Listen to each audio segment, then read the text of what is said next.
So gold purchase ना करें, foreign travel ना करें। We are being requested by the officials to not buy gold. Also gold को जो इम्पोर्ट करने के लिए हम ड्यूटी पे करते हैं, वो भी 6% से सर्ज होके 15% पे आ गई है। ऐसा क्यों?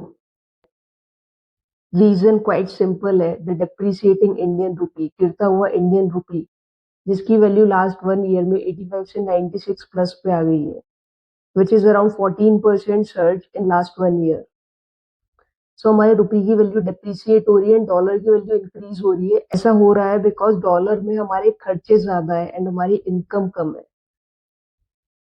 हमारे इम्पोर्ट ज्यादा है जिसकी वजह से डॉलर ज्यादा बाहर जा रहा है, एंड हमारा एक्सपोर्ट कम है in comparison to the imports, जिसकी वजह से डॉलर कम इंडिया में आ रहा है। इम्पोर्ट्स एंड एक्सपोर्ट्स की वजह से जो डिफरेंस है, उसकी वजह से डॉलर की प्राइस हाइक हो रही है।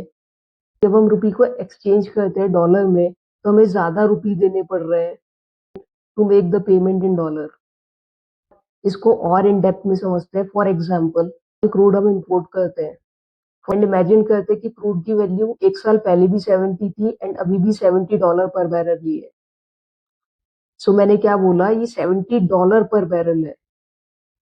सो हमें पेमेंट डॉलर में करना पड़ेगा, एंड वो 1 साल पहले 85 था एंड अभी 96 है। तो we are paying extra 13% from last year to import crude.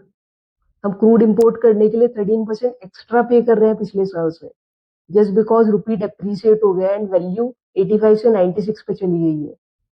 सो रुपी की वैल्यू बहुत मैटर करती है। जो भी हम लोन का रीपेमेंट करते हैं वो यूएस डॉलर्स में करते हैं। जितना भी हम इम्पोर्ट करते हैं, चाहे वो इलेक्ट्रॉनिक्स हो, चाहे वो मेडिकल इक्विपमेंट हो या एक्सेट्रा कुछ भी हो, उसका पेमेंट हम डॉलर में करते हैं। So we are paying extra 13% from last year to get that thing जो हम लास्ट ईयर भी ले रहे थे।